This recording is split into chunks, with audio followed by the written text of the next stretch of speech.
umetupatia tena wakati mwingine tukuje tuseme na tunene ambao umetupatia tukayafanya. Ninaomba msamaha wa dhambi zote ambazo nimetenda kwa makusudi na zile nimetenda bila makusudi. Na pia ninaomba msamaha ya watoto kwa zile dhambi ambazo wametenda kwa makusudi na zile ambazo makusudi. Ukatushike mkono, nitumie tu kama chombo nikaweza kuzungumza yaliyo yako peke yake, na katika jina la Yesu Kristo nashukuru na kuomba. Amen. Kila mtu aseme amina. Salimia mwenzako, tuache kukaa ovyo ovyo. Hata nyinyi unakaa tu kama kienyeji. Salimia mwenzako, mwambie habari yako. Mbona unakaa kama huku kula jana? Muulize tu, na wewe unitolee hii bibi hiyo sauti inalia kama drum. Muulize kwa nini unakaa kama huku kula jana? Because unakaa sura nyingine. Mwangalie tu kwa uso. Mwangalie unakaa sura nyingine baya. Haipendezi. Bwana Yesu asifiwe sana. Yeah, balance that. Mwambie mwenzako the curse of the soil. Before we sit down, who are you? Are you soil? So did you know you are carrying yourself? Did you know that you simama.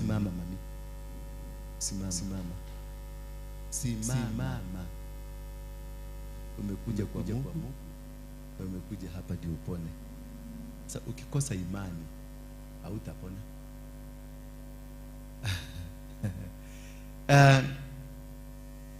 A man or a woman, yourself, did you know that you are a curse yourself?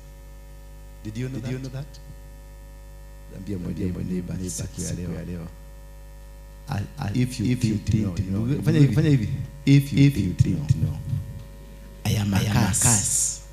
Hallelujah. That I can do it. I can curse. Please my brother, make a nice voice. I don't know where you are from morning. You may be seated. It's not working, just switch it off. Let us look at the book of Genesis chapter number 4. Kitabu ya Genesis chapter number 4. We are looking at this man called Abel and the man called Cain. These two men, they were from one mother. Ni watoto ambao walikuja kutokana na Adam na Eve, si ndio? Lakini mmoja aliua mwingine. Na katika kuua mwingine ni kwa sababu ya dhabihu, ni kwa sababu ya sacrifice. Bwana Yesu asifiwe sana. So there is power behind any sacrifice that you give.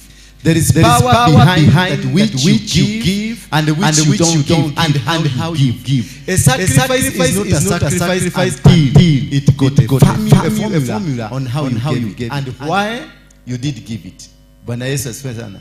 Kwa hivyo kina kitu nataka uelewe siku hii ya leo ya kwamba sacrifice si sacrifice. Kwa wale ambao tunatoa sacrifice, tunaitoa kwa nini? Maana kuna watu wengi sana wamekuja wakitoa sacrifice, wakisema leo nimetoa sacrifice, nimeenda kanisa hii nimetoa sacrifice, nimeenda kanisa hii nimetoa sacrifice, but nothing is working. Baka nikaenda kwa Waruinge ndio nilikuwa nafikiria huko sacrifice ndio zinafanyaga kazi, bado haijafanya kazi. It is not the man of God who does the sacrifice. It is not the man of God who makes the sacrifice succeed. That is one thing I need you to understand. It is not that man of God. The man of God has only the grace to give you an atmosphere, a ground where you can be able to move forward. But the sacrifice is personal.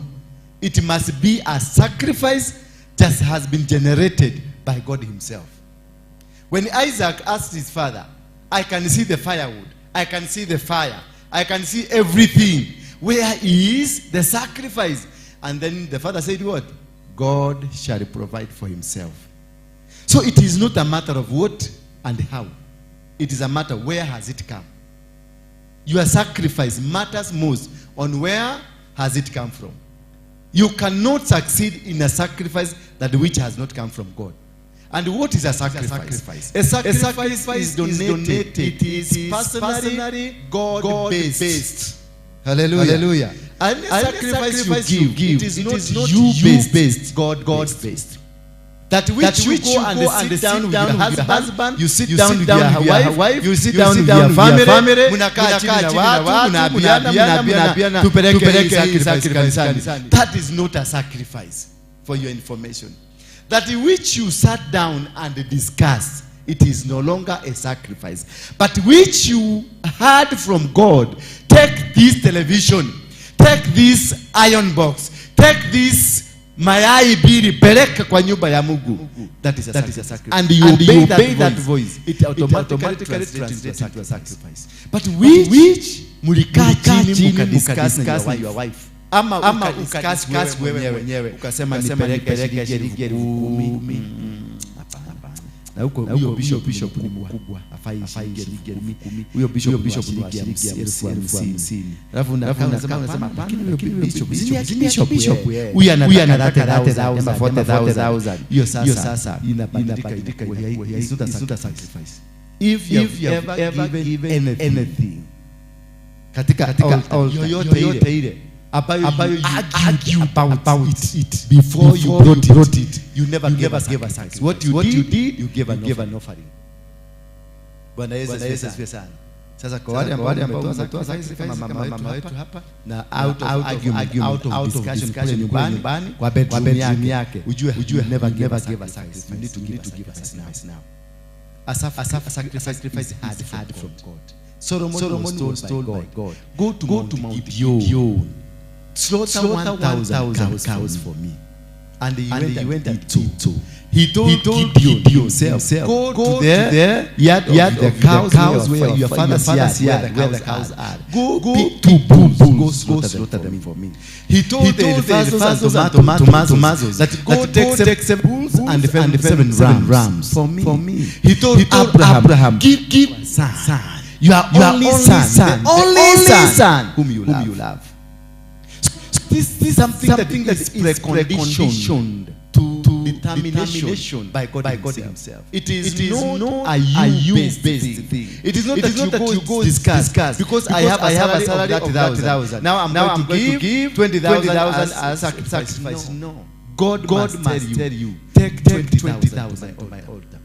Take 10,000. Because you might be the sacrifice you are supposed to give is 5,000 or 1,000 or 1 cow or 1 goat for that matter or whatever that God has instructed you to do. But you come instead of giving 1,000 that God gave you, then you give 3,000. That is not a sacrifice.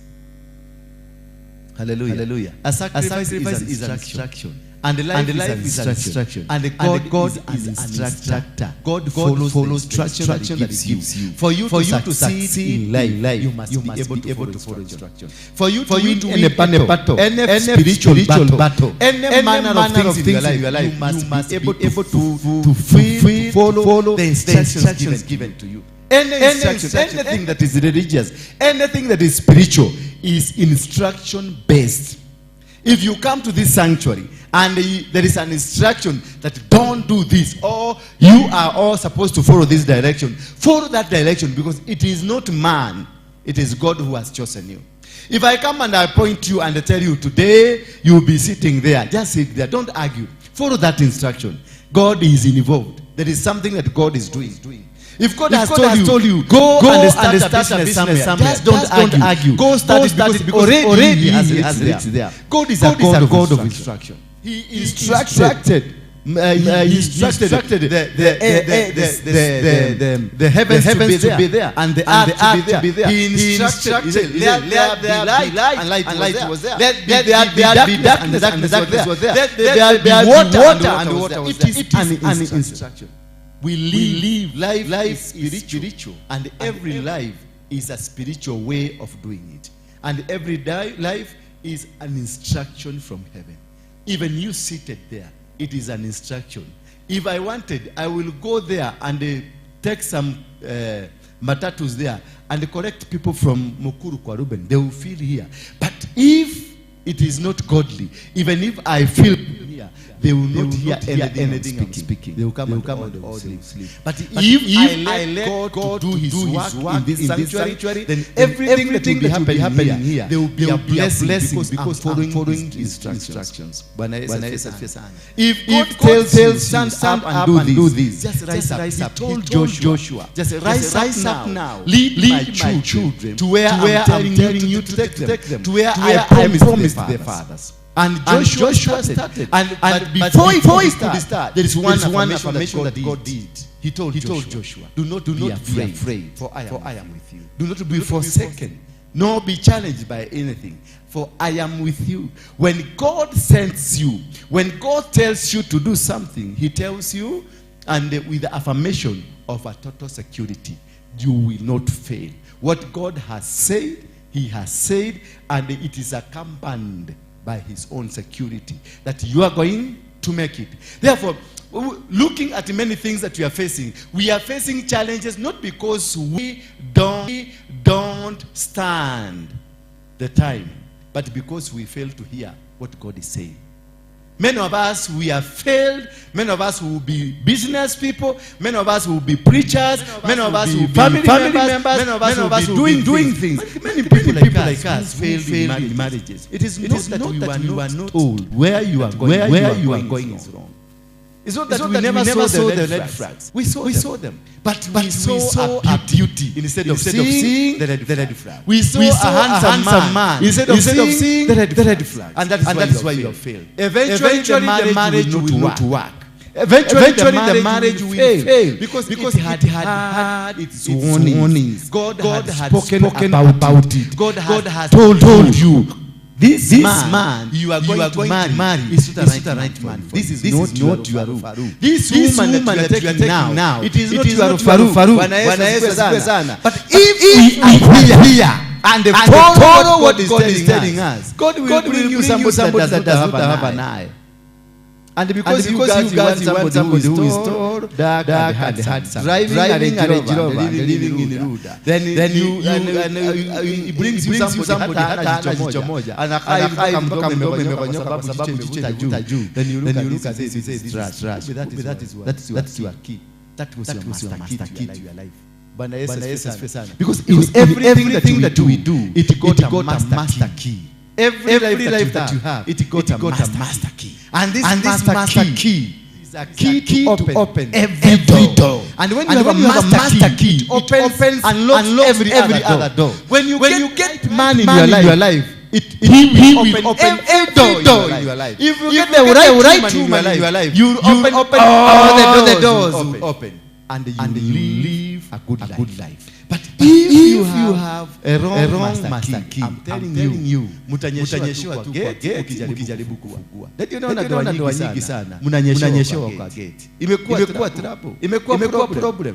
Mnaendesha gari. Ushaiona watu kitaka watu wameona. Huyu ni bibi na mke enda kwa barabara kwa jam. Wagalia venye ana behave venye mama amekaa hapa ana behave.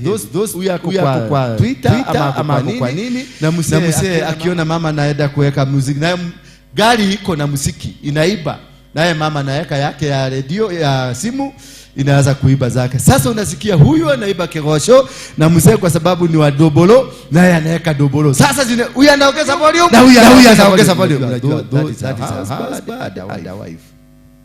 Lakini kama ni gari na boyfriend they are talking to each other. Wanazungumza kicheko uko ndani. Wanagusana. Ani mapenzi. Because those are they have not entered into a contract.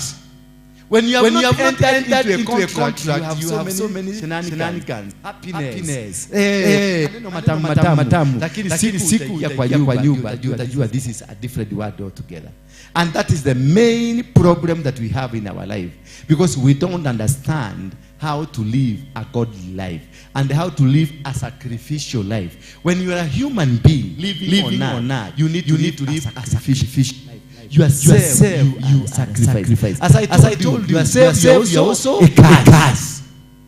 You can be a sacrifice that lives godly, and also you can be a sacrifice that lives demonically. And you can be a sacrifice that lives godly, and also you can be a sacrifice that lives demonically. And that is the main problem that we have in our life. Because we don't understand how to live a godly life. And how to live a sacrificial life. You are a self, you sacrifice. As I told you, yourself, you are also a curse. You can be a sacrifice that lives godly, and also you can be a sacrifice that lives demonically. And that is the main problem that we have in our life. Because we don't understand how to live a godly life. And how to live a sacrificial life. That's why you see many people in your life that they come to destroy you. There is a woman who will come to your life and your business collapses. There is a man that will come to your life and everything goes.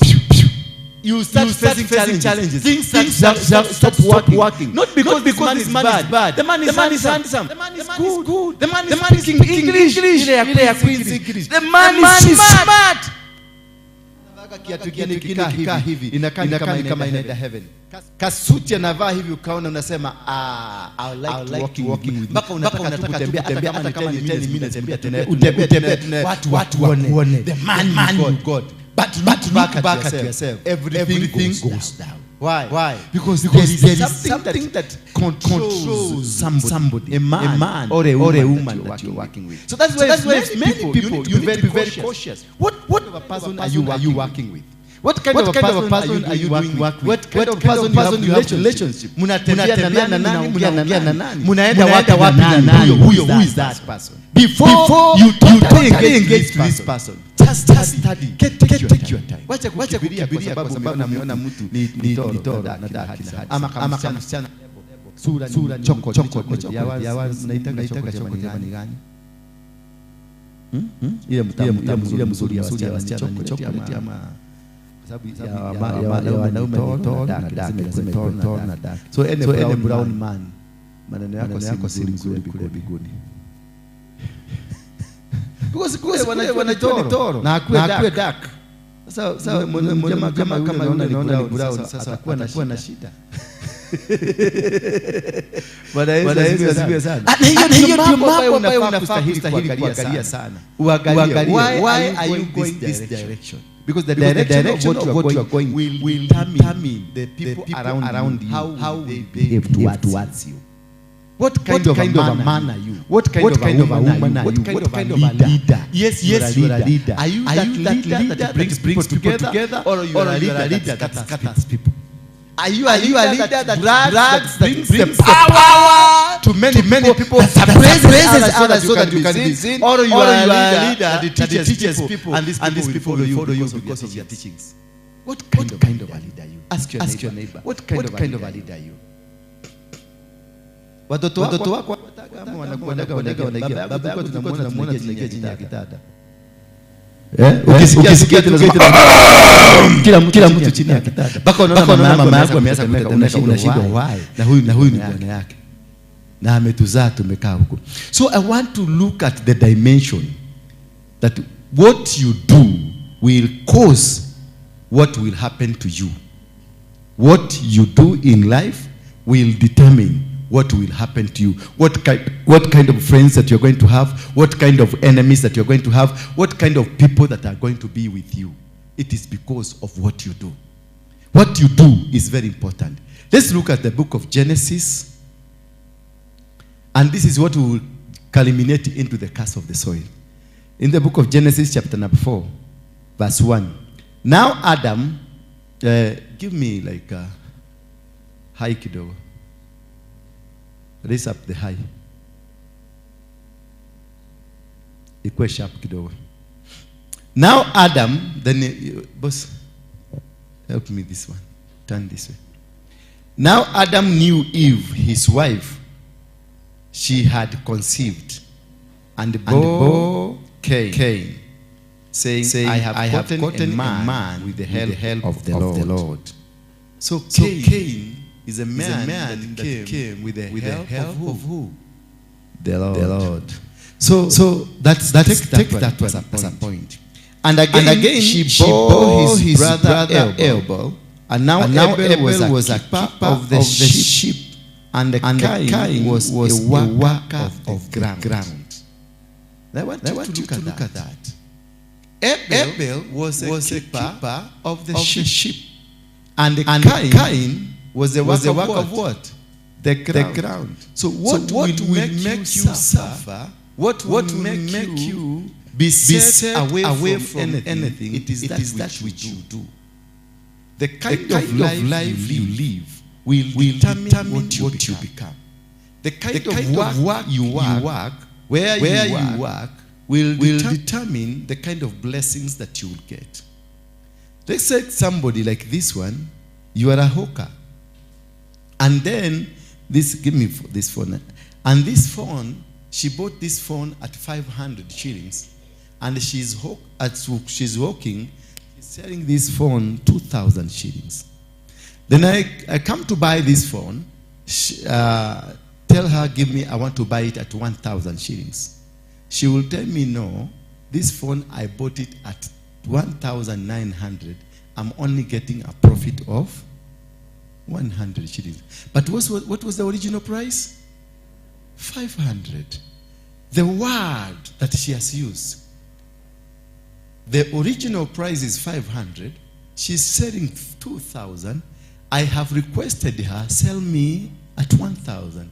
But she has said, the only profit I'm getting out of this 2,000, it's 100 bob. What has she done to herself? She has destroyed herself. Why? You may think you have gone with it, but the words that have come from your mouth are so powerful. The phone's value is 500. Nobody had asked you to tell me how much you bought and how much the profit you're going to get. So you sell it at 2,000, but the money you have protected with your mouth, it is not the margin you are getting, but only 100 bob. The only profit I am getting out of this phone is 100. Are you getting me? The profit I am getting out of this phone is only one. So the money you can claim in the spiritual realm is how much? 100. How about the rest of the money? The rest of the money, once you sell, what will happen? Kancho will come and arrest you. Your baby will be sick at home. And that will happen somewhere. Because this other money is not protected. The only protected money is the 500 that you bought and the 100 profit. The rest is not known in the spiritual realm because you have failed to protect it. Because you want to use a lie to sustain your business. So God will not come into that lie to sustain the business. God will come only to which you confess, this is what the Lord is going to give me as a profit. Because a profit is a margin that's given to you by God. Hallelujah. So when you are talking about, when you are doing your business, there is no need. If you're selling 2,000, don't explain to anybody why and how what you are getting. Because that which you are going to produce from your mouth, that is what is going to be protected. And the one that was not covered by your mouth is going to go away. Kanjo will come and arrest you. And the money they will ask you, the exact money, it is the money that you never protected. Because it does not belong to you. Hallelujah. So Abel was a man who was keeping sheep. But Cain was the man getting food from tilling the ground. So everyone took to the Lord what was supposed, or what he was supposed to give out. So Abel, in the course of time, Cain brought to the Lord an offering of the fruits of the ground, and Abel brought of the first fruit of his flock. Cain brought the fruits. Hello? Abel alileta nini? Matunda ya mazao yake. But no, Cain alileta matunda ya mazao aliyokuwa amelima. Lakini naye nani? Naye Abel alileta the first fruit. Are you reading the same? Are we reading the same Bible? Is it in your Bible? Can you read it for me? And Abel also brought an offering, fat portions from some of the firstborns of his flock. He brought fat offering from first of his flock. But Cain brought, just picked anything and brought to the Lord.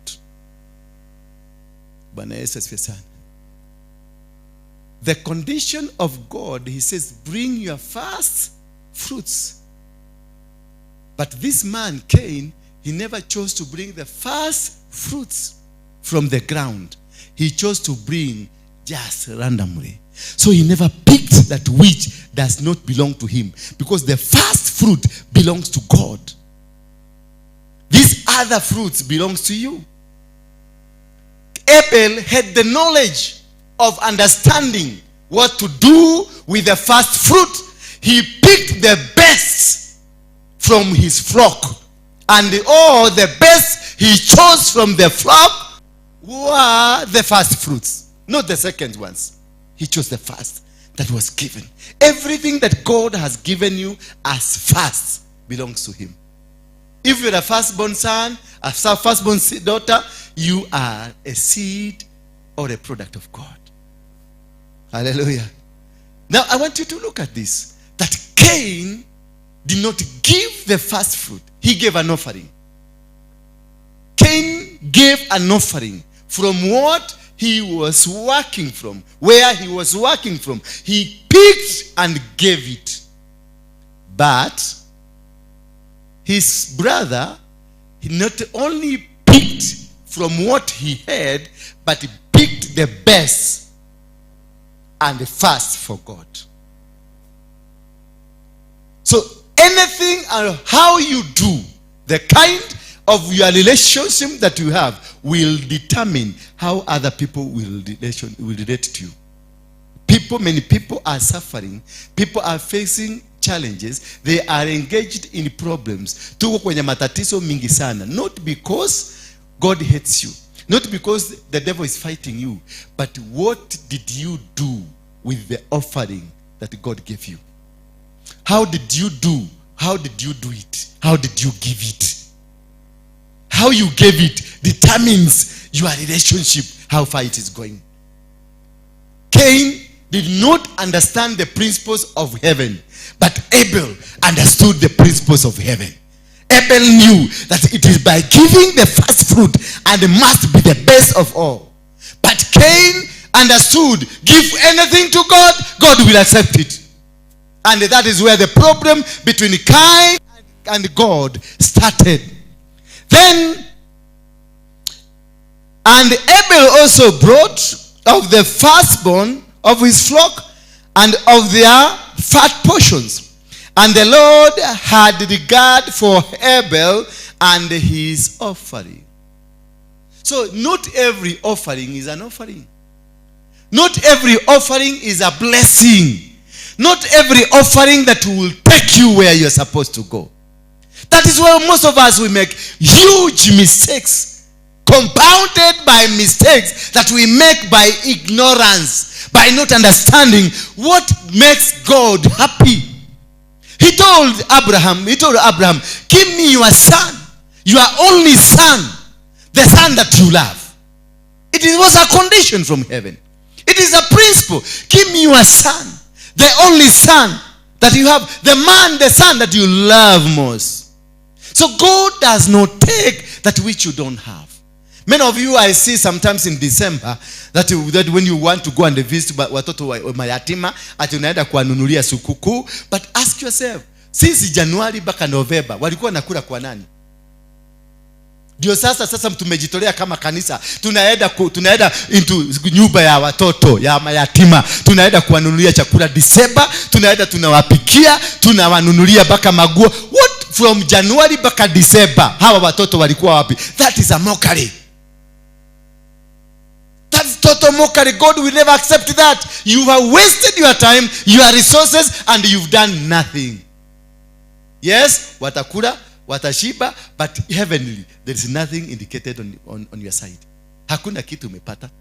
Maana Mungu anakuuliza kutoka Januari, sasa hii umewapatia December, will it sustain them? Itaka kwa tumbo mpaka December? Kwa sababu utakumbuka kugive December. So you only give once in a month, in a year. Once in a year. That is 25 ama 12 hapo. Meaning you are not a giver, you are a pretender. Ask your neighbor, how many times do you give in a month? How many people have you helped in a year? Ulipeleka siku gapi?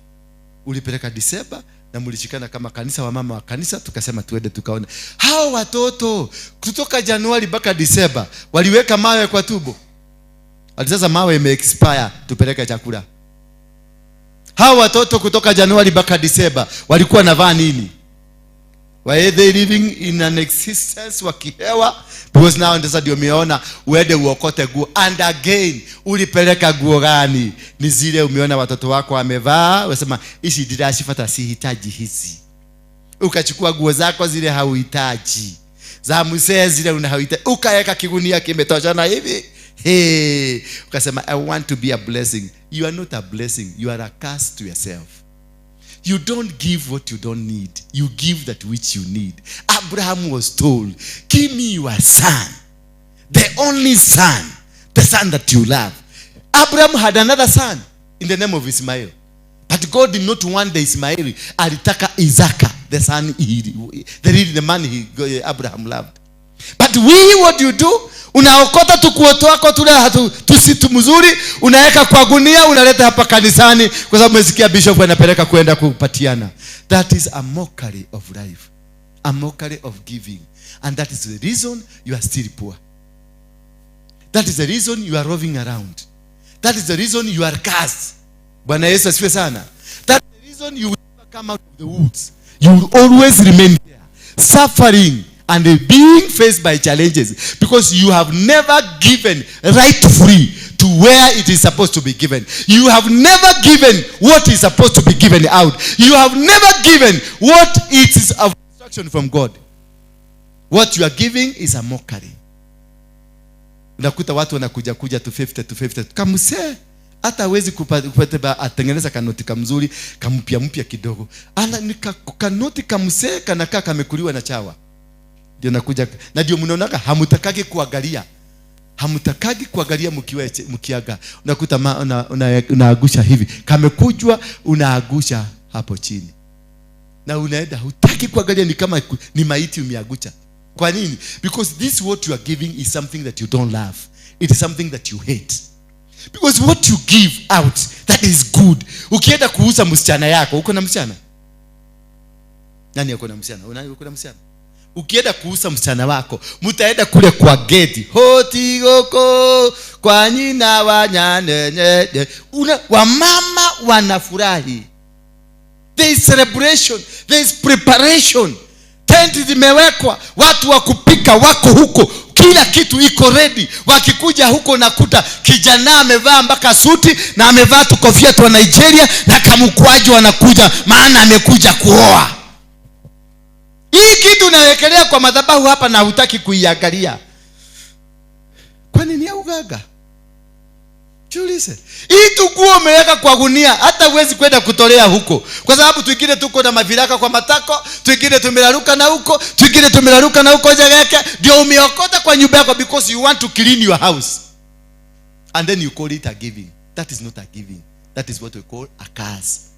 Umejiekelea kwa kichwa. Kama umewahi kupeleka guo muse ama kitu ambayo unaona nimepatiana kwa sababu situmii, you are carrying a curse. But where did you take it? You never took it to the devil. Uliitereka kwa jina ya nani? Ya Mungu. Cain gave it in the name of God, but he attracted a curse. Not all that you take it to the devil, that is becomes a demonic. Even which you take to God will turn out and become a dangerous to you. Because of not understanding. Why are you giving?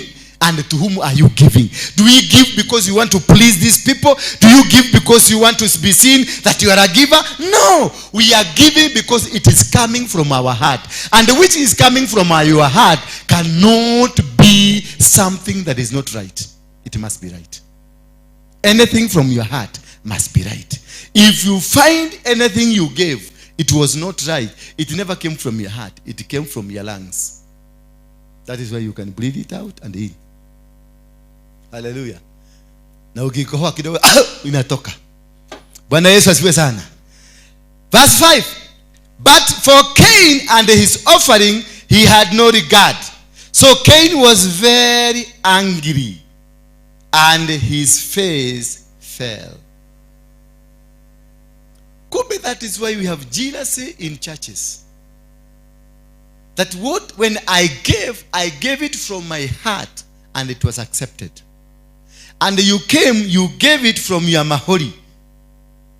It was refused. Now I'm driving a car. We came together. We didn't have a car. I gave my 50 bob from my heart. You gave your 50 from your mahori. Yours has been rejected. Mine has been accepted. Now I'm driving a car. Now I have a business. Now I have something that is working. You don't have. So what will happen? You will come to hate me. And find jealousy starts developing. Many of the people that are workers in churches have that syndrome. They are all carrying cases. Somebody is an usher. When you came, you didn't have anything. Stand up. Kwa nini najifunika na hii? Wekelea. Funika vizuri. Si ndio? Funika vizuri. Asante. Sasa unaona kwa mama mzuri. Anaweza kutolewa exam. Sasa kikuja na kaka inafika tu hapo. Itakuwa mzuri. Si ndio? Because you're handsome. Unangi wewe ni handsome. Wewe ni handsome. Wewe ni handsome. Tukora yele kule unaona wahekesha. Tulikuwa tunazungumza nini? Hapana, yeye amekuja. She has come for prayers. And this is the usher. Wewe yako? Naona kama hii sasa achukue kitabu. Sasa vizuri. Sasa huyu ni mgeni amekuja kuombewa. Sasa nikakuja simama hapa kama asha, na wewe acha kukaa kama mshirika, kaa kama asha hapo. Sasa nimemuombea, ameanguka, huyu amemshikilia. Bwana Yesu asifiwe sana. Huyu ameenda within 3, 4, 5 days milango yake yote imefunguka. Lakini huyu tumekuwa naye miaka 5 hapa. She is still the same woman that came here. Bado anaombanga tikiti. Bado anaombanga pesa ya rent. Bado anaombanga chakula. What do you think is transpiring? What do you think is happening with her? Huyu amekuja na aliyemshikilia, baraka zake zikikuja wakati unaanguka hivi, ni baraka zinakupush. We are coming home. Na aliyekushikilia ni nani? Ni huyu. Baraka zikishuka, mbona hakukuruka hata kitu tubebe tubosho tukaagukia yeye, at least atayabarikiwe? What is the problem? Why do we have ushers in churches are poor all? Why do you have most of workers in churches are all poor? Hello? Why? Have you ever noticed that? Yeah? Have you ever noticed that many workers in churches, more especially church kama hizi za Acc Waruinge, they are poor. Maasha huko lazima ni mtu wa kuomba. Mapasta huko lazima ni kuometa mno. Lakini mtu aliyekuja akashikiliwa na huyo mtu jana, in 2 months time ana drive gari. In 2 months time ako na duka. In 2 months time ameanza kuchange mpaka dressing code yake imechange. Hata mwili imeanza kupata nyama ambazo zilikuwa zimeibiwa. Lakini wewe nyama zako hata kurudishwa haziwezi kurudi. Zinakauka, bado unaendelea kukauka. What could be the problem? And what does that generate to? Sasa hapo ndio naona kunatokea watu wanaitwa spiritual witchcraft in churches. Maana huyu asha ataendelea akiona huyu mama amekuja na gari. Sasa immediately huyu asha wanashikana na huyu asha, wanashikana na huyu, na wanashikana na nani? Na Oliver wa kanisa na mtu mwingine. Wanaanza kuprotect, na huyu anakuja na kabahasha na kabeti. Unajua sasa mtu mama maskini wale hawana kitu, wakuwa mabagi si yao. Wale hawana kitu. Sasa unaona angakienda hivi. Lakini wale mama wako na pesa. Wale mama wako na pesa. Wale wamebarikiwa. Anabebaka hapa hivi ama anaweka hivi. Na anaenda anatembea na mwendo mzuri, na kakiatu kanaipada juu kidogo kwa sababu anaenda vizuri. Bwana Yesu asifiwe sana. Sasa huyu mama akikuja, alikuja na bagi hiyo ya kwenda nini? Lakini amebadilisha. Sasa anatembea na kabagi. ameshika hivi, anaenda hivi pole pole, ameshika kitu. Sasa nataka kanaye biebu, naweza kumuona mchungaji, kwa sababu hata lugha imebadilika, lugha imekuwa ni ya pesa, anaongea money wise. Kanaye biebu to see. Unakuta sasa Beatrice amekutana na nani? Na Asha 1 na Asha 2, wanamwambia monitor that woman, that is a devil worshipper. Ole warahoeru. Juzi tu ndiye alikuja hapa kaombewa. Juzi tu alikuwa anavaa kiatu mpaka unaona padi imetupasuka. Saizi eda ije uangalie. Mpaka wanatoka kwenda kuangalia. Hii gari none yake. Hura makata ya resete. Shidwerishwe. Gari za devil worshipper hasitakuja kanisani tena. Hura makata. Seke. Hey! Mhujia akuwe protected. Kutoka hapo ni mimi nawekewa security sijui ya nini, mama nabiwa mhujio mwe darona. Sasa kanisa inaanza kuwa na development ya nini? Ya wachawi in the church. And that's why you have churches are full of witches. Not because they came here witches, but because there is something wrong in your head. Because I don't see that how you can walk with me 2 days, now 3 days, 2 months, no ukose kutap my anointing. No. Lazima uguse, lazima you tap the anointing I have. But now what happens? You find a church, huyu mama ataanzishiwa vita. Kama hii kanisa, wamama wamegogwa na wababa wamegogwa. Kwa nini? Huyu alionekana tu kama sura imebadilika kitu kidogo. Hawezi kuona. Sasa mpaka na kaaga huko ndani na ukojea mtu akuja na shida, Penina aliendaga wapi? Nauliza Beatrice, umeona Penina huko? The question okaga. Neke. Tio hivi no wethiathire. Lakini ukifuatilia kidogo aliwekwa kwa kakona kale, akachabuliwa, akanyorosa huko barabara. Na alipokuja mara ya pili akajifanya jogoo, aliendewa kwa maombi na akafugiwa. Kufuga, wanafuga, wachawi wanajua kufuga. Na wakifuga wanakuweka pesa kwa behasha, wanaleta hapa kwa madhabahu, wanaekelea. Na ni nani amefukuzwa? Ni Karioki. Hallelujah. This is what we call the witchcraft in churches.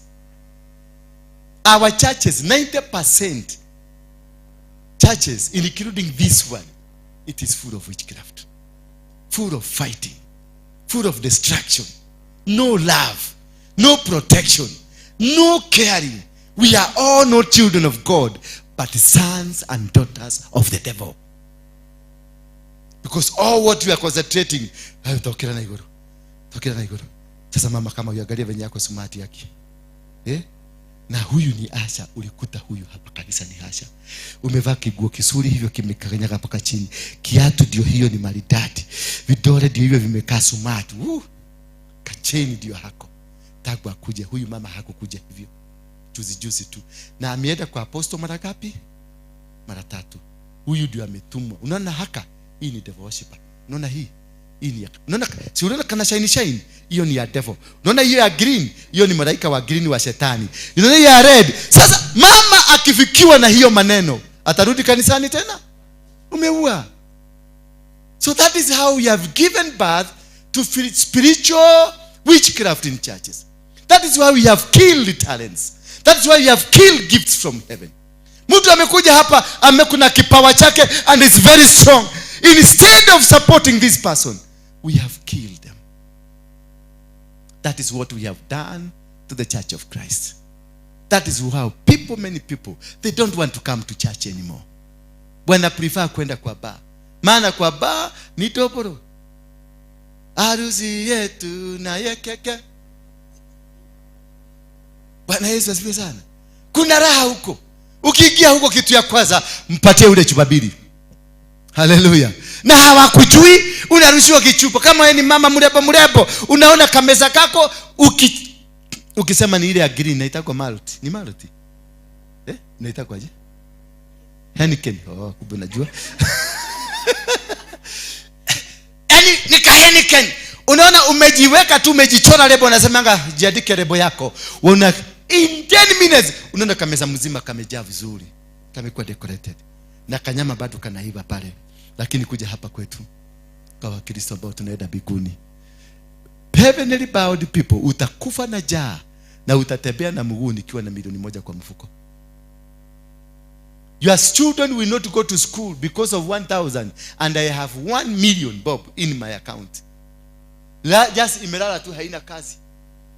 At the same time, utakuta hata kama uko na, you are not weak in working. Ni mtu unajua kufanya kazi, ni mtu unajua kufanya mambo yako vizuri.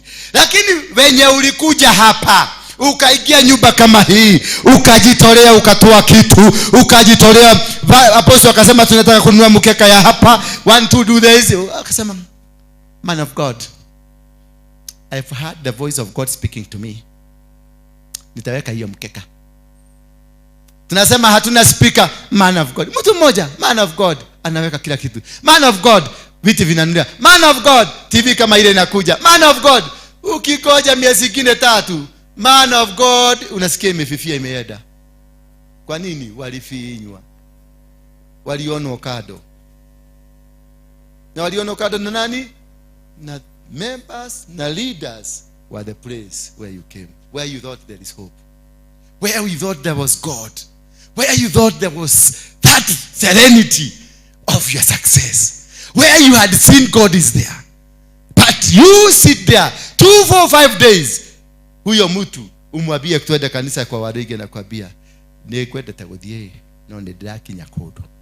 Na ukirudi saa 8 utamkuta kwa nyumba akingorota kirara. Anaonea Waruinge kwa nyumba. Bwana Yesu asifiwe sana. Hallelujah.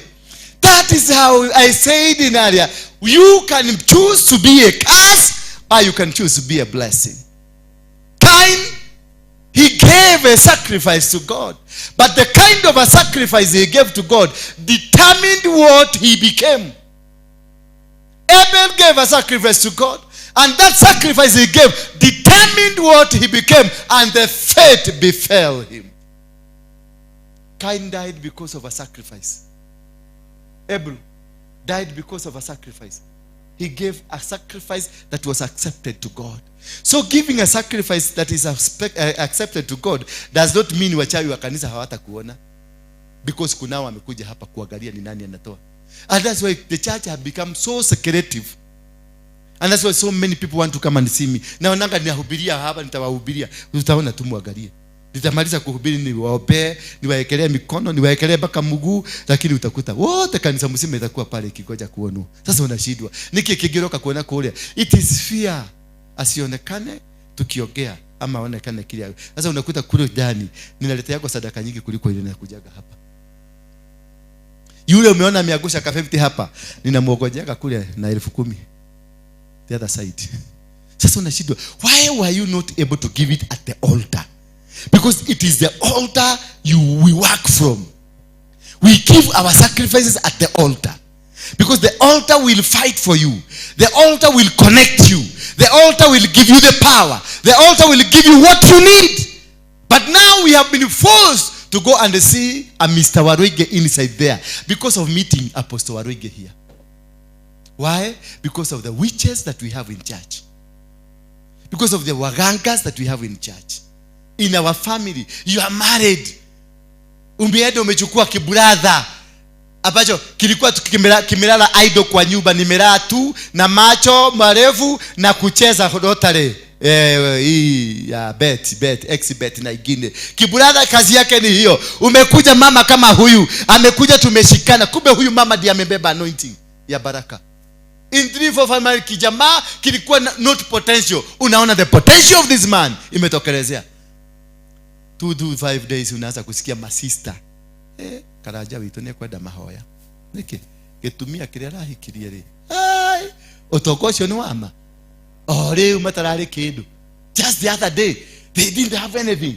Ebu tateremuka kwenda shamba uko shamba chini, nyanya zimejaa na zimezaa sita mpaka miti imeanguka, zinahitaji kikigi ndio zisimame. Ukisikia ng'ombe zinazaa siku hizi kuzaa. Hai, unasikia hata ameitua kazi Nairobi. Kumbe kijamaa brother yako alikuwa ni IT guru, lakini anakaga nyumbani. Amepatana na mama tu kama huyu. Na mama hakuna kitu ameongeza, alihitaji the connection. The connector. mtu ambaye atakuconnect towards where you are supposed to. There are people that can only come to your life. Akuje tushikane tu na wewe na baraka zifunguke. Milango yangu inafunguka tu. Nikienda mahali kila kitu inafunguka. Tumepatana na yeye huyo wa kunifungulia milango. Sasa unasema, "Kayo wewe tigere ado." Mimi venye niliona huyo mwanamke alipoingia kwetu, niliona shetani. Mimi hata simuaminiki hata kidogo. Kuna kitu niliona alifanya hapo nyuma ya choo. Na ulikuta choo kuna mtu na makojo inataka kutoka. Ukakibia na hapo nyuma, ukamalisia na ukarudi na ukafanya. Lakini ulionekana ukienda wapi? Ile kitu niliona akifanya na hapo nyuma. Mimi nilijua brother yetu ameisha. My brother has gone. Amechukuliwa na devil worshiper. Tulisema this is a devil worshiper. Tulisema tu. And that is what has destroyed so many people. The church is not working because we have demonic forces that pretend to be Christians. We have demonic ushers that pretend to be going to heaven. We have demonic pastors that pretend to be supporting our vision. Bwana Yesu asifiwe sana.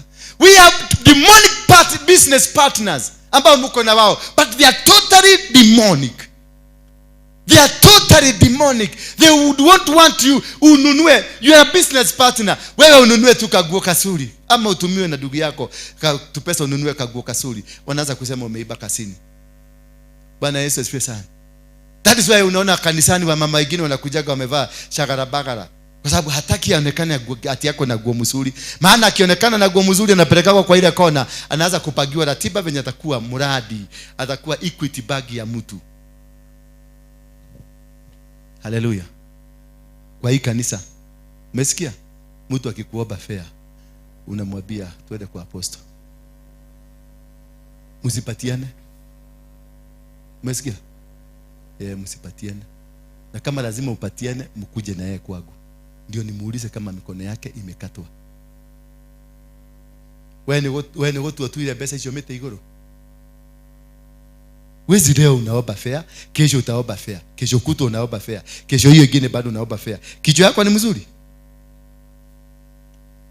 Hiyo sauti iwezi toka mzuri. Leo umeomba fare, kesho umeomba fare, kesho kuto umeomba fare. Kichwa yako ni mzuri? Sauti iwezi toka tena. Leo umeomba fare, kesho umeomba fare, kesho kuto umeomba fare. Kichwa yako ni mzuri? Nauliza nyinyi wote, kichwa yako ni mzuri? Kwani wapi watu wa kuomba fare hapa ni wengi aje? Yeah? It does not work that way. Omba fare because today you don't have. Kesho unaweza kosa, lakini try as much as you can. Kesho ingine na wewe upatiane fare.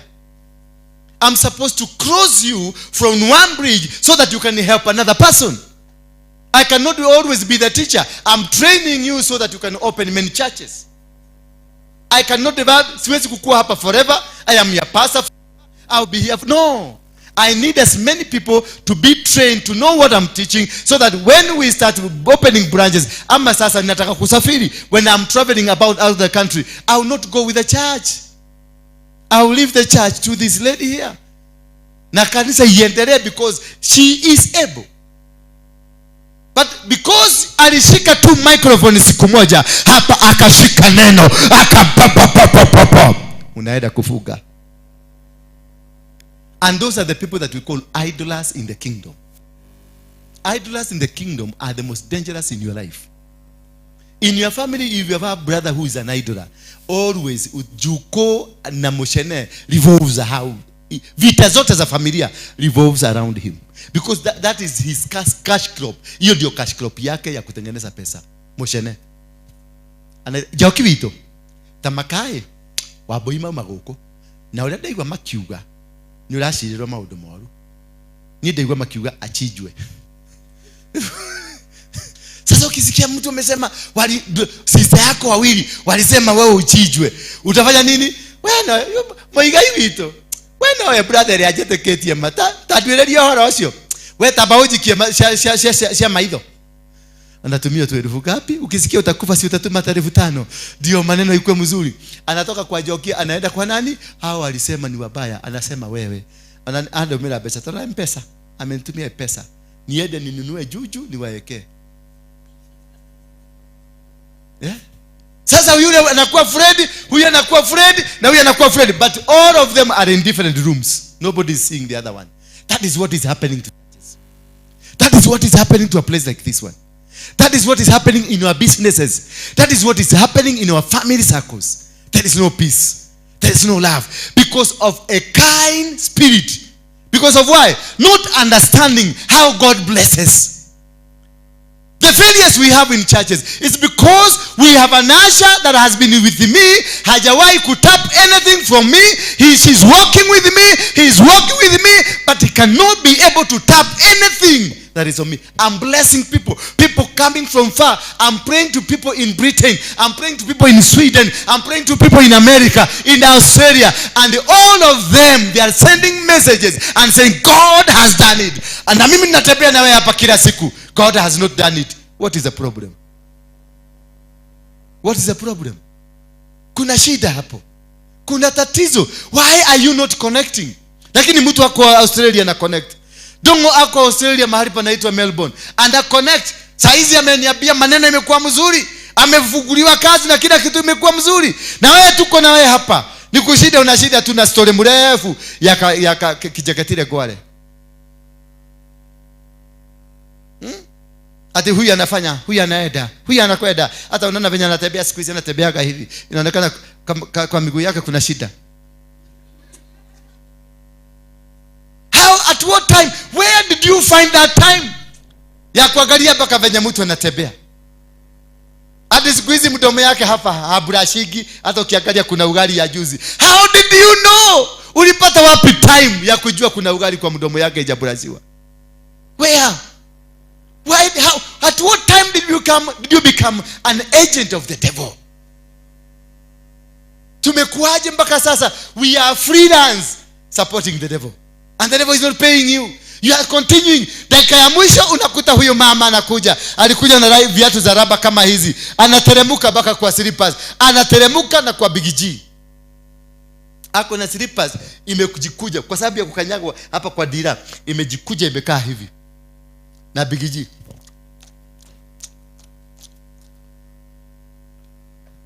Hallelujah. Akigia hapa kanisani, instead of hata kusikiliza neno,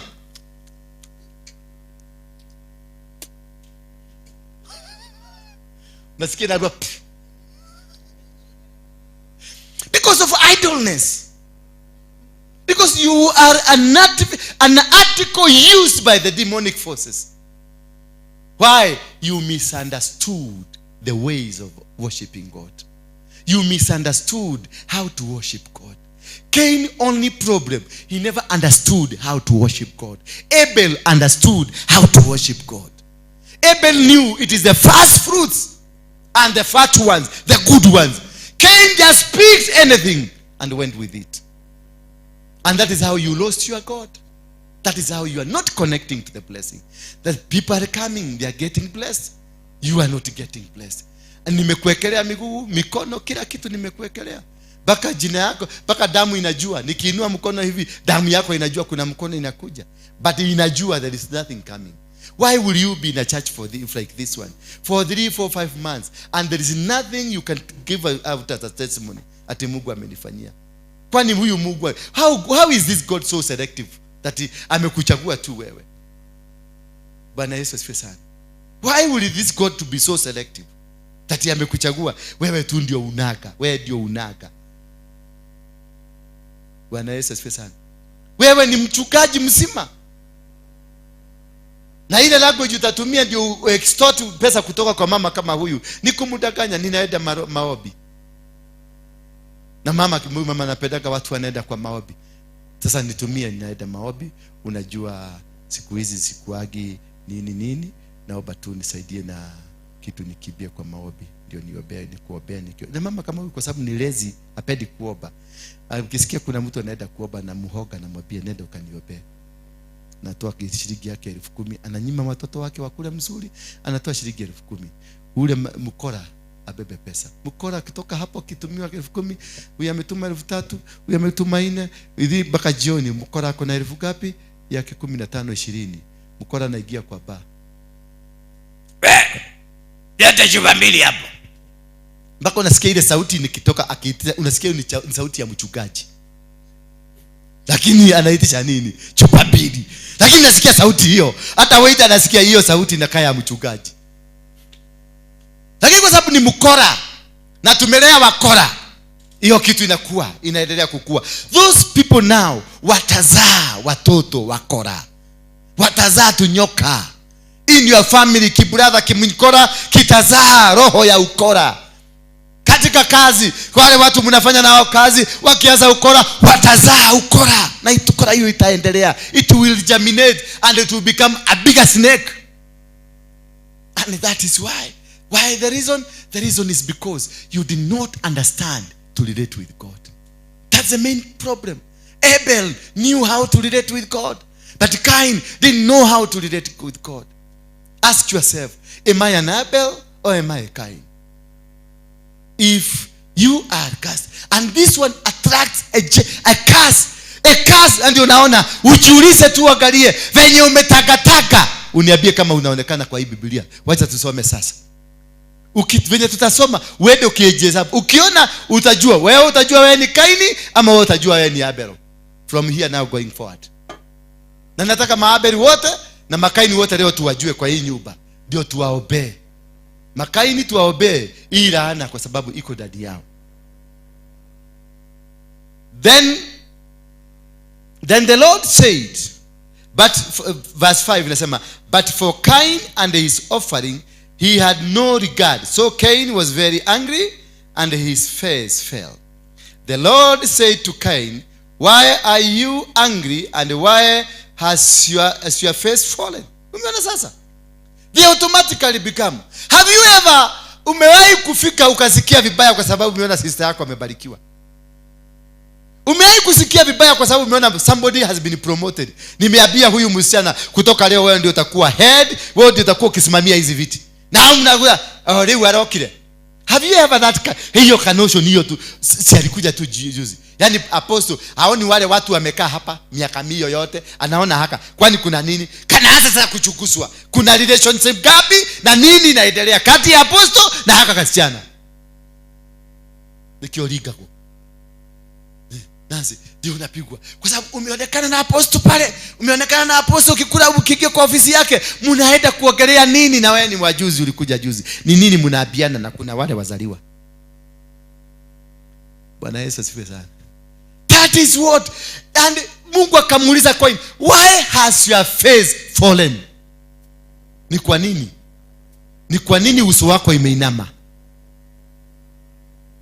Kumbe kuna kitu ilikuwa kwa roho yake. Something very bad. Ikajaminate ile bego. Kumbe ukitaka kujua your enemy, enda ubarikiwe tu. Oba Mungu akubarikie na kadress kamzuri. Uende wadanganye, hii dress nimenunua 30,000. In your family utawajua wote wale wanakupenda. Hiyo nguo tamana vile michoro venye nachoro, sinaona hiyo ni karaza zile worship hiyo. Hata gale iko na green na iko na red. Hii ni LGBTQ. Hapo na hapo ukikaa kidogo nasikia kumali yako ndio nguo ile togo sio wale walile. Sasa umeanza kutafutiwa lugha uitwe devil worshiper. Unatafutiwa lugha. Mungu akamuuliza Cain, why has your face fallen? If you do well, will you not be accepted? And if you do not do well, sin is crouching at the door. If you do well, whatever you do that is good, you will be accepted. But if you do sin, if you don't do well, what will happen? Sin will be crouching at you. Dhambi itaanza kukufuata. Maana moyo wako ile kitu inatokaga, ile kitu inatokaga, kinakaa kisnake, kinyoka ndani yako. What comes out ni nini? The sin. Sasa ndio unaanza kuelewa huyu mtu anakuaga nani. Ile maneno utasikia around you, ile maneno utasikia kanisani hapa, ile maneno utasikia na mke wako, ile maneno utasikia na bwana yako, it is thing that you wonder. What? Yani hiyo maneno yote inakuaga hapa kwa hii nyumba. Kai tuliwamenya na thini ule apostle kana tumia na hau thini. Ni nikiona gadia da gathi Ni ndathia getiga. Sasa yeye anasema alikuwa naedaga akawacha. Sasa swali ni wengine wanaedaga na wanafanya ile kitu wanafanya. Wewe tuambie, ni ndio uache? At what point uliwacha? Ndio waje kuenda watigire na watigire weka atia? Because yes, you are good. Uliachia wapi? Bwana Yesu asifiwe sana. Because there is that envy. The sin that crouches into you, it's a spirit of envy, the spirit of hatred, the spirit of dislike. Sasa unaanza kujaminate. What grows in you is a power anointed from the devil himself. And what comes, you start now killing. And that's where we have the killing of gifts in churches, the killing of gifts in places of work, the killing of gifts in families. Angalia Joseph wakati ilisemekana watu kila nini itawainamia, they immediately conspired to finish him because ya hiyo kitu. Hallelujah. Bwana Yesu asifiwe sana. I hope you are learning something. Spirit ya wivu inatokana na how you related with God. The kind of sacrifice you gave to God. That is what germinates. Germination ya any challenge ya kind spirit, it is because of inatokeaga kwa madhabahu. Wewe si mtoaji wa kitu. Kanisa wewe unakujaga kila siku, lakini you don't give.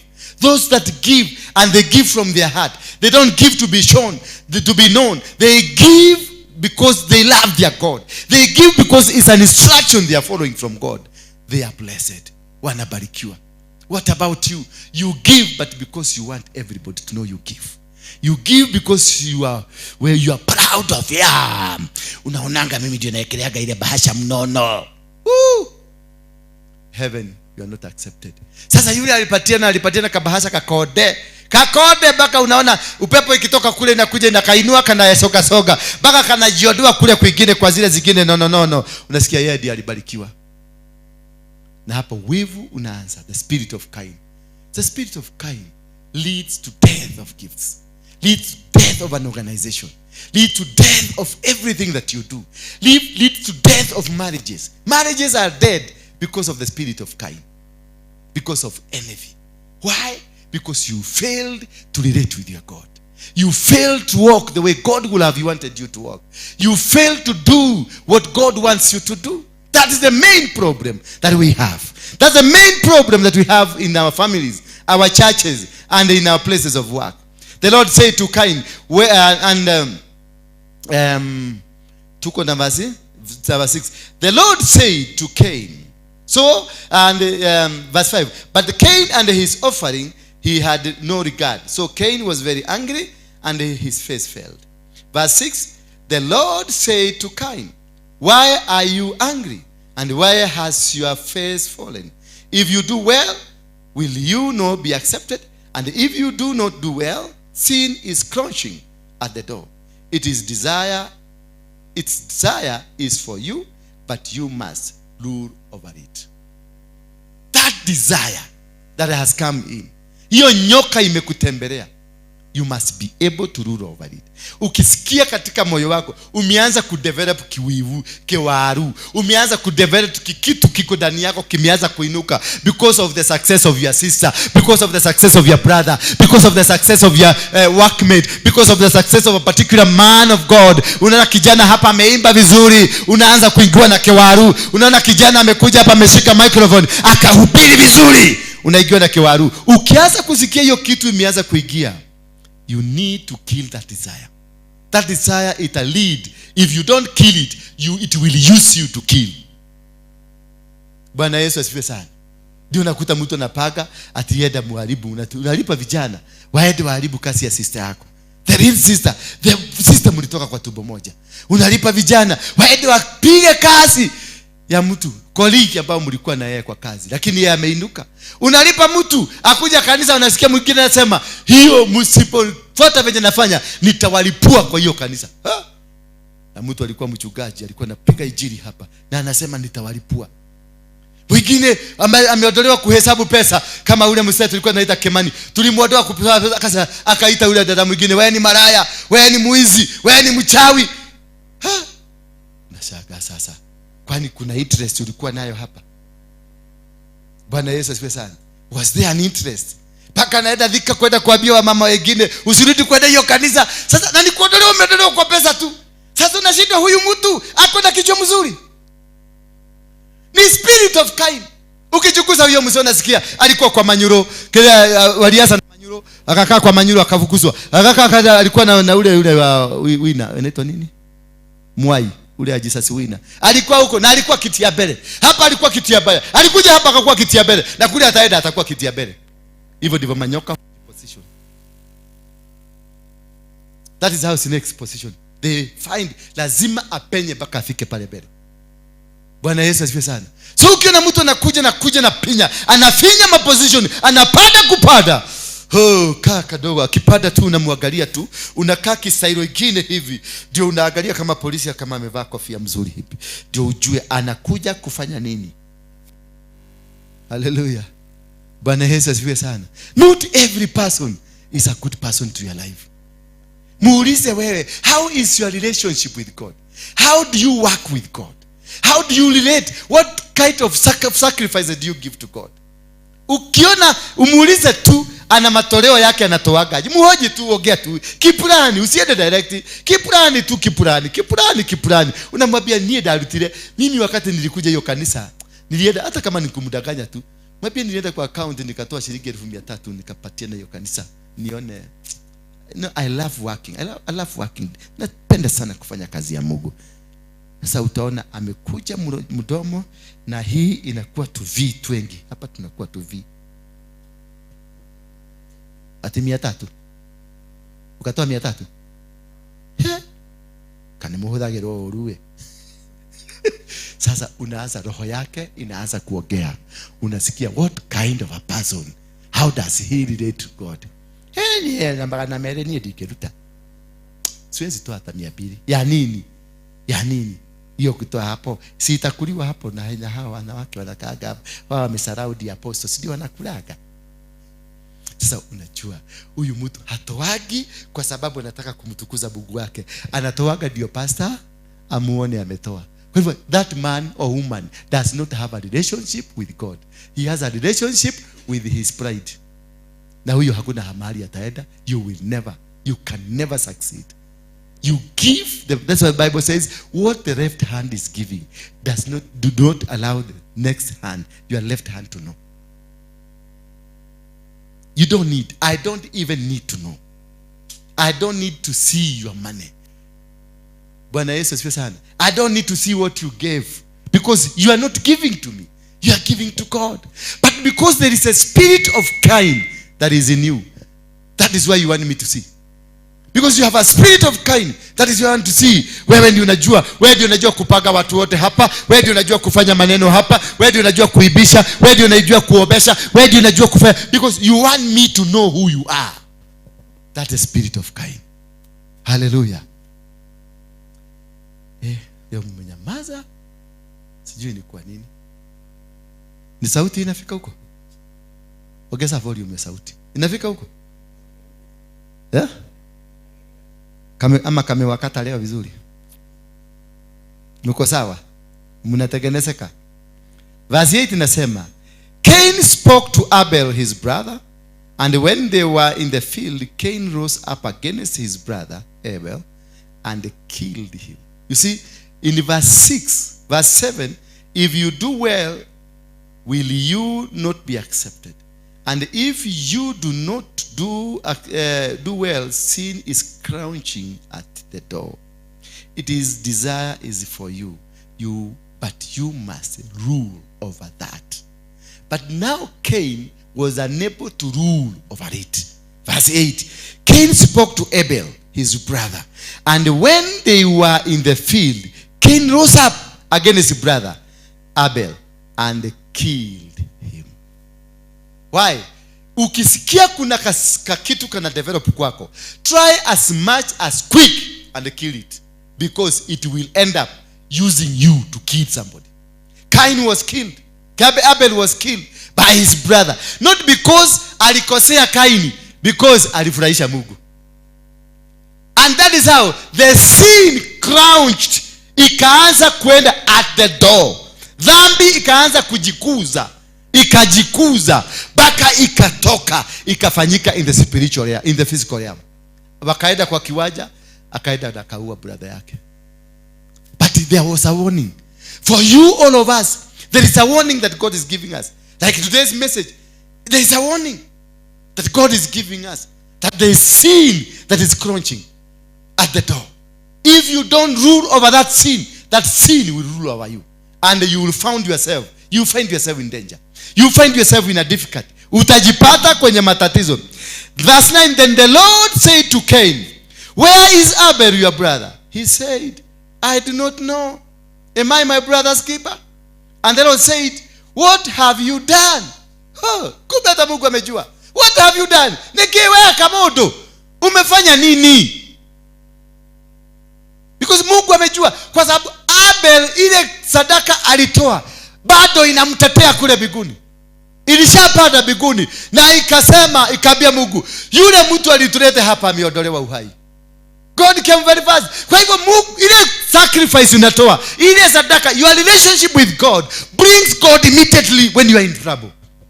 Immediately Mungu alikuja. Akauliza Kaini, where is your brother? Na Kaini akajua, am I my brother's keeper? Unaniuliza maswali na namna gani hii? Mimi ndio brother, mimi namwekaga wapi? Mimi ndio namwekaga. Unaniuliza maswali namna gani? Mungu akamuuliza, umefanya nini? Kwa sababu ile sadaka ilitolewa na Abel inazungumza. Imeongea na imeambia Mungu, the man has gone. The man has been killed. Mungu akauliza Kaini, what have you done? Hallelujah. Hallelujah. Nini hata muogei. Acha niwachie tu hapo. Niendelee. Then the Lord said to Cain, where is Abel your brother? He said, I do not know. Am I my brother's keeper? And the Lord said, what have you done? The voice of your brother's blood. Kube. The voice of your brother's blood. Now it's not the brother. Now it's not the body. Not the brother, not the body, but the voice of the blood. Hallelujah. So when you stab somebody in the church, when you make somebody run away from the church like this one, when you sukuma watu watoke waende kwa sababu hauwataki hapa, because umeona wamebarikiwa, their blood will be speaking forever. Their blood itafikia Mungu akiwa mbinguni. Bwana asifiwe sana. The voice, the Lord said, the voice of your brother's blood is crying to me from the ground. And now you are cast from the ground. Hiyo ndio kerumi inaitwa the kerumi ya soil. Hiyo ndio laana ya nini? And from now, because of what? Where the blood went, it went to the ground. So the blood is crying from the ground. Huyu mama alikuja kutafuta usaidizi hapa. Umemduka kisu, umemfukuza. The blood, her blood will cry to God. So you committed this sin where? In the sanctuary. So what you'll get? The curse of the sanctuary. When the blood goes down, there is a curse of the ground. And now Cain akapata curse of the ground. Most of us, wale wametoa mamiba, wale wamestabu wengine, wale wamefanya mtu ameenda ameteseka. Wengine hata wametoka hapo ameenda amejinyoka kwa sababu yako. Wengine wameenda wameteseka. What is in your head, over your head, is a curse of the ground. Kama umemsukuma mtu kwa sababu wewe unataka mamlaka mingi, umesukuma umeagusha watu hapa na hapa, the curse ya hapa uko nayo. And you will never grow. You will stagnate forever. And utakuwa ukizunguka dunia mzima kama Kaini. Kaini akaraniwa na akaambiwa, the curse of the ground imekukamata kutoka leo. Na kutoka leo hakuna mambo utafaulu. Na hii ndio mambo ili lifuata huyu mjamaa. You are cast from the ground, which has opened its mouth to receive your brother's blood from your hand. So what you have done to others, whatever you have done to your sister, whatever you have done to your brother, whatever you have done to your fellow minister, whatever you have done to a fellow colleague at work, that is written and it's a curse upon your head. And it will follow you, because that blood will follow you to the grave. That curse will follow you to the graves. And these are the repercussions now. This is what the result ambazo utaanza kupata. Verse 12. When you work the ground, it shall no longer yield to you. When you work in the ground, those are the curses now. Na ndio naona tuko na watu kanisani ambao hawawezi kubarikiwa hata mfanye nini. Hata nikuje walale kama ule ni Elijah aliweka macho kwa macho, mdomo kwa mdomo, akapuliza kale kama mtoto kakaamuka. It cannot work.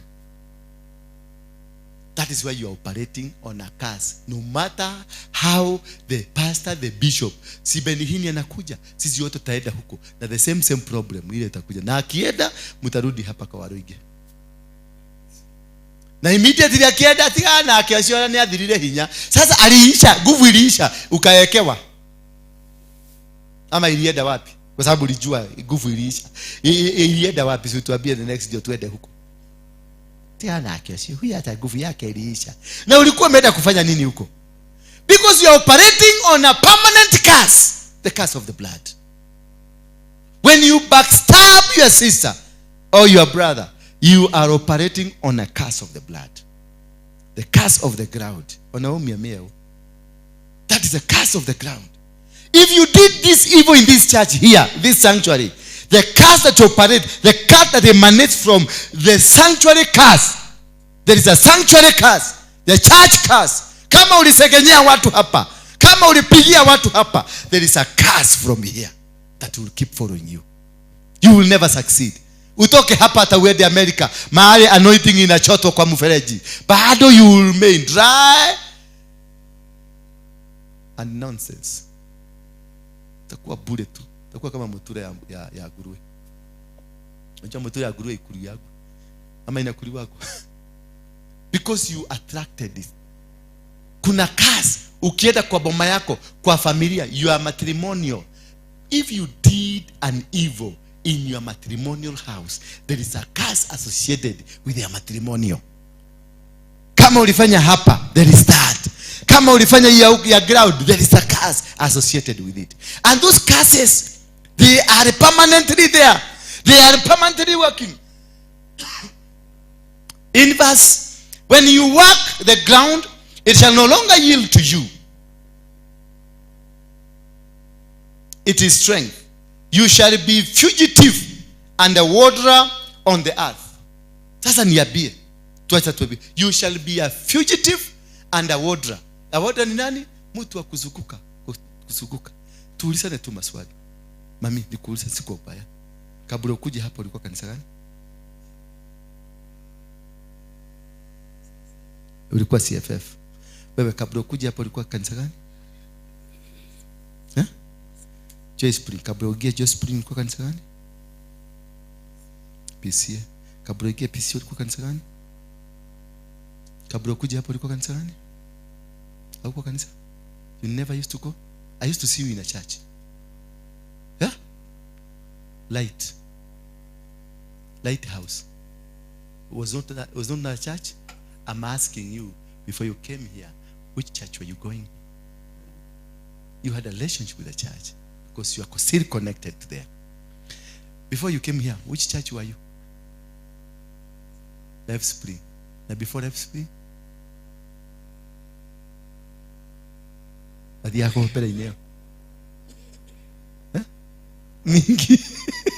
My brother, before you came here, which church were you going? Umekuja kanisa Kingdom Seeker. And before that?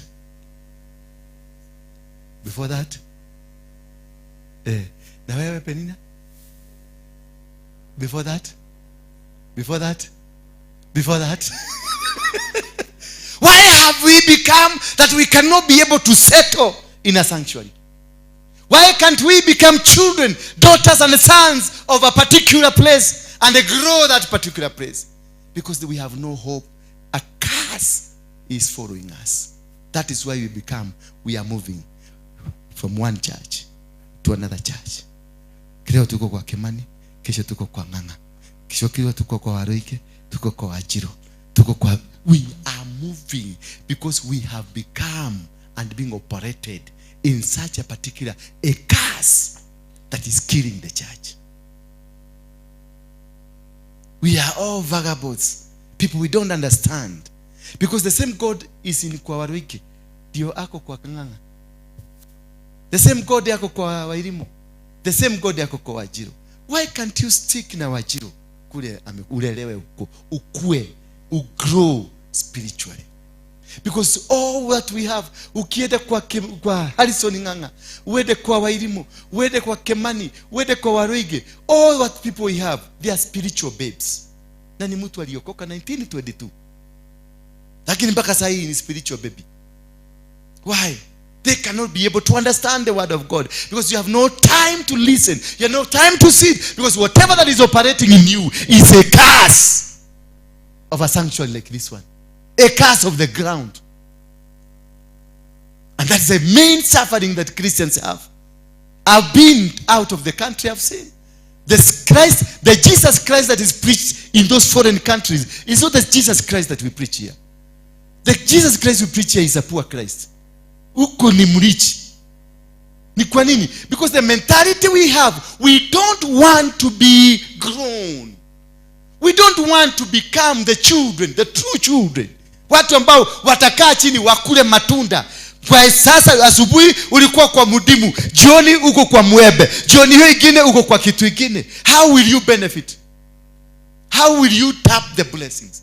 Leo uko kwa Waruinge ni oratigia kwa sababu ulimuona kwa YouTube. Kesho kutwa kutokea mtu mwingine, nyote mtakuwa huko. Waruinge tabaki peke yake. Na kwa Waruinge ukitoka tiana washanda korona hinya. Wakigirite kigi hinya make wamenye watahirio ha. Do you ever ask? Sisi handa na hinya. Ilienda wapi? Si ukanisaidia tu tujue. Pale nimechotwa. Ndio unisaidie kusimama. Na umeenda na laana. Maana umeenda ukinisengenya. Mimi mchungaji, umepepa laana ya the sanctuary. So whatever you will do, wherever you go, you will never succeed.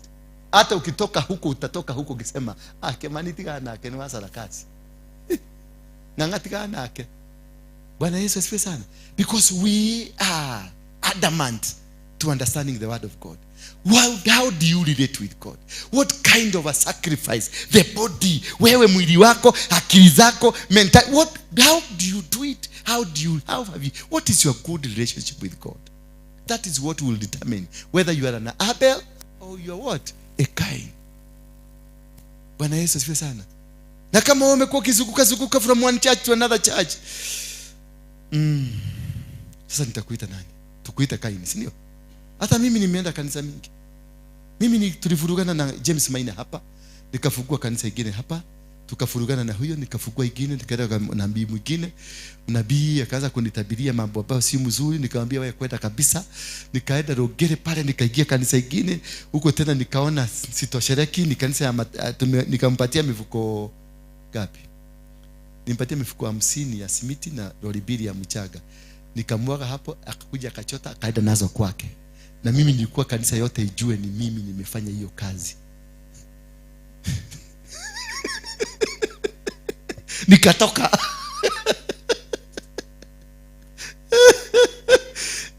Bwana Yesu asifiwe sana. Until you are able to understand, you are still going to suffer. You are going to have the spirit of Cain around you, in your business, in your family, in whatever you do. Hallelujah. And this tukumalizia tu because I'm about to finish. Then the Lord, ilikuwa tuko verse 13.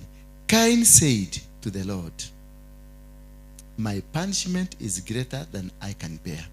Behold, you have driven me today away from the ground, and from your face I shall be hidden. You see what happened to you? When you have this spirit, you are driven away from where? The ground and from the face of God. So you remain empty. Utaishi ukiwa empty completely. You cannot be able to sustain anything. Utaanzisha huduma, itaanguka. Utaanzisha doa, itaanguka. Utaanzisha kazi, itaanguka. Because you have been driven away from the ground. The ground, it is what that benefits you. The ground gives you food. The ground is you. The ground is whatever that you do. Now you don't have anything. You don't have the ground, and the face of God has been driven away from you. Now where are you heading to? You are a desolate. That you took na Wakristo. 96% ya Wakristo wa Nairobi, Kenya. You are facing difficulties. Kila Mkristo saizi wanalia njaa, wanalia nyumba zimefungwa, wanalia Ruto ati ameongeza rent. You should not feel any pain of anything added if you're a blessed man. And the Bible says in the book of Genesis 26, chapter 1, verse 26 and 27 and 28, and they said, let's make man in our own image. In the likeness of God, man and woman was created. And then he was given dominion over everything on earth. And then God said what? And God blessed them. Now, are you blessed? Bwana unaanza kulia ati mafuta imepada. Bwana Yesu asifiwe sana. Ati chakula imepada. Bwana Yesu asifiwe sana. If you are truly of God, hakuna complaint unafaa kuwa nayo, because you are blessed. Whatever hata ikipada, noti ni yako. Dola ikikuwa juu ni yako. Shilingi ikienda juu ni yako. You have dominion over the dollar and over the pound and over the shilling. You are not supposed to cry. But now look at you. Kila mtu analia dola. Na ujai hataona dola. Ujui hata rangi ya dola ni nini. Na dola hiyo no mono. Na hata ujui, because you don't have the dominion. You're operating under a curse that just emanated from because of what you are. Until we are able to know how we need to handle this, our relationship with God.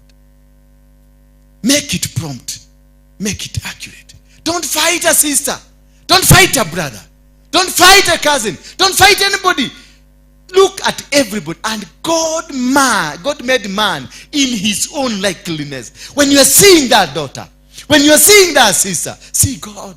When you are seeing that brother, see God. Instead, kama hutaona hivyo, these are the curses. The curse, you're driven away from the land. That is why you try to do any business, the business is not doing.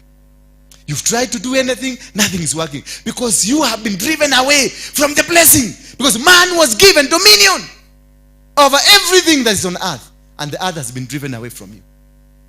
And the blessing of God, the God that you are supposed to call upon, his face is hidden from you. Now, where will you go? You will complain. Hata mwingine akikuja, hata Waruinge akikuwa president, huyu Waruinge mnaamini hapa. Hata wacha waelimu, hata Waruinge, hata nganga huyu Harrison wa baba yetu, akienda akikuwa president, utalia. Eyo nake leta mwisho kana kavasha kwa kanisa hili akahuje. Si tuliweka Chikwere hapa Malawi. Chikwere saizi wanataka kumtoa. Nani pastor?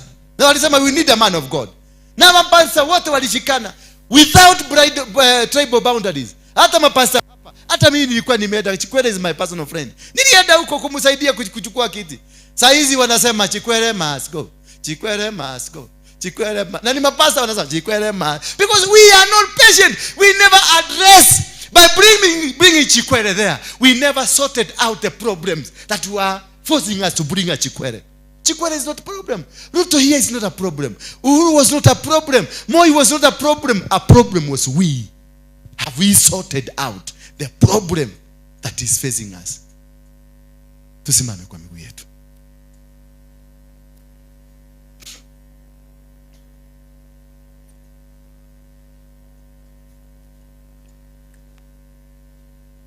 I want us to worship. Just worship.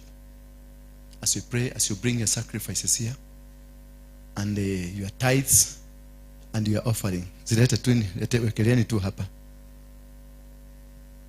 Because of time and the people in the offices, we won't sing a lot. Leteni sadaka zenu hapa.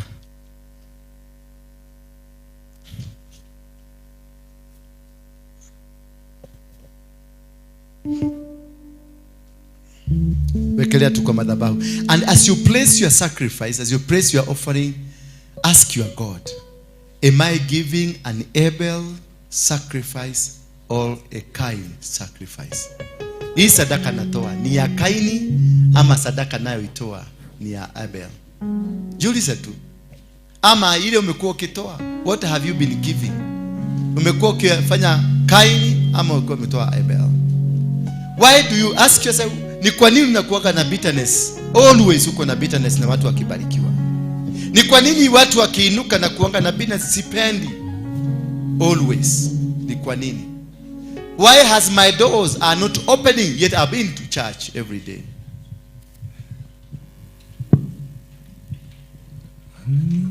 I didn't see you, Oliver. I didn't see you. I'm just seeing you now.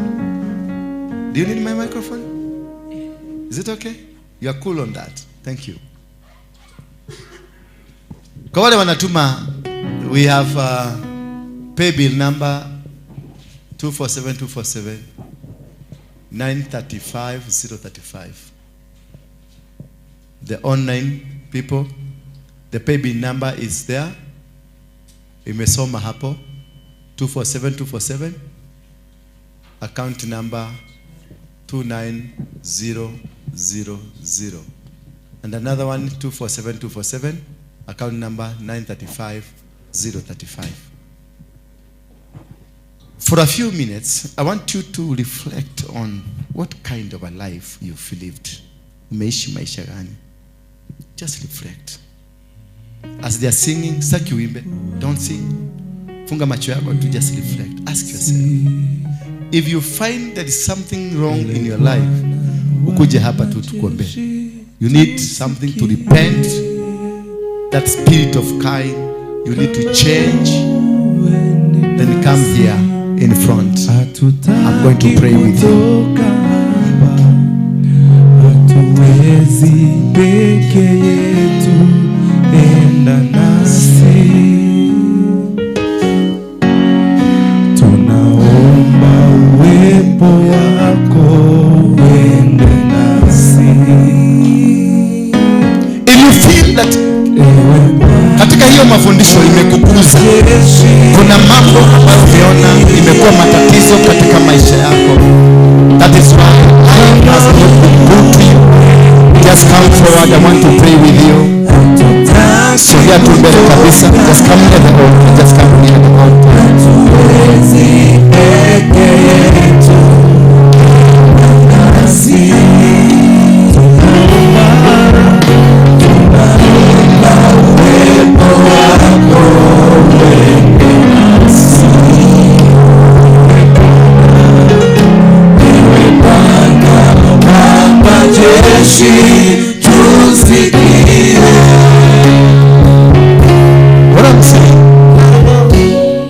What I'm saying, in you you feel that hiyo mafundisho yote ni mimi nimetajwa. I'm operating on the curse of the ground, the curse of the blood, the curse of the sanctuary, that nothing is working in my life. It is your chance to come here, because this is a confession that we have to make. This is a confession that we need to make. Surrender to Jesus. Just those who are behind, just come this way. Come this way. Come. Wale wengine waende hivi. Somebody.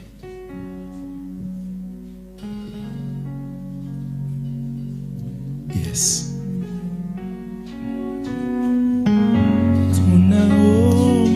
Surrender yourself to Jesus. Open your lips. Surrender to Jesus. Tell Jesus, I'm here. I have discovered something that I never knew, and I want to repent. Maybe I'm repenting. Maybe I want to be repentant. Nilisengenya mtu kanisani. Nilipiga watu wakaondoka. I spoke evil of many people. I fought my sister. I fought my brother. I fought my cousin. I fought my co-worker. I fought my business partner. I need your help. I need your help.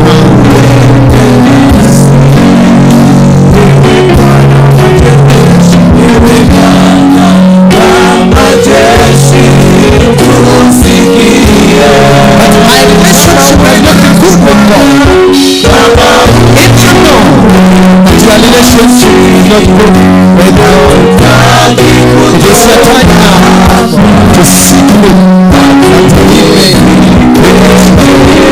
Seek Him to bless you. Uliunganika na watu waliokuwa. Open your lips. Open your lips. Fungua kinywa chako. Kama umewahi kusengenya mtu kanisani, kama umewahi kupigana na mtu kanisani, kama kwenye kazi umepigana na watu, kama kwenye umefanya mambo ambayo si mazuri, just open your lips now. Fungua tu kinywa chako. Fungua kinywa chako. Tubu dhambi zako. Tubu dhambi zako. Tubu dhambi zako. Repent. Repent.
Kimbilio langu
Inua mikono yetu juu tuombe.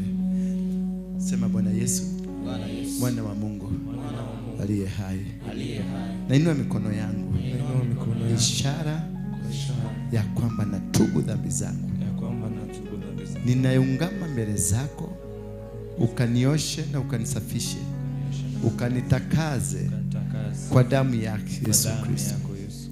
Naomba ukombozi, naomba kufunguliwa, naomba kutenganishwa na laana za kifamilia, laana za matendo yangu, laana za dhabihu niliyoitoa. Naomba msamaha. Unishike mkono tena, na mimi nitakutii. Wewe shetani, hauna uhusiano tena na mimi. Mimi ni mtoto wa Yesu. Sema amen. Baba, katika jina la Yesu Kristo, ninavunja ngome zote, ninavunja mipango yote ya shetani juu ya watoto hawa. Laana ya Cain, the curse of the ground, the curse of the fruit of the ground, I destroy it in the mighty name of Jesus Christ. Hawa watoto kutoka leo watabarikiwa.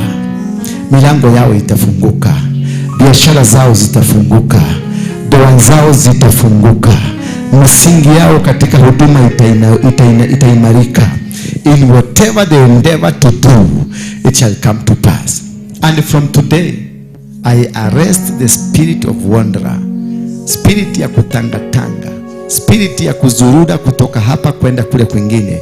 Ninaikamata katika jina la Yesu Kristo. Hao watoto watakaa chini, wafundishwe na mafundisho yako. Watakaa chini na wabarikiwe, wafunguliwe na waweze kutakazwa na kuwa katika watoto watakao kuwa katika mstari wa mbele kufanya kazi yako kwa njia ambayo inastahili. Hawatafuatana na manabii, bali watatafuta uso wako. Hawatafuatana na makanisa, bali watafuata uso wako. Watakutafuta wewe mwenyewe. Baba, wasaidie wapate neno lako, neno ambalo litawaweka huru, neno ambalo litawafungua. Tuondoke katika misingi ya vibaraka vya makanisa ama wachungaji, bali tutambue uwepo wako. We seek you and we seek the kingdom, and the rest I know God is going to be added unto us.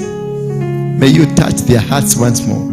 Touch them again. For it is in Jesus' name we pray. Somebody say amen. Amen. And now may the grace of our Lord Jesus Christ and the love of God and the fellowship of the Holy Spirit be with us now and forevermore. Amen. Surely the goodness And mercy follow us all the days of our lives, and we shall dwell in the house of the Lord forever and ever. Amen.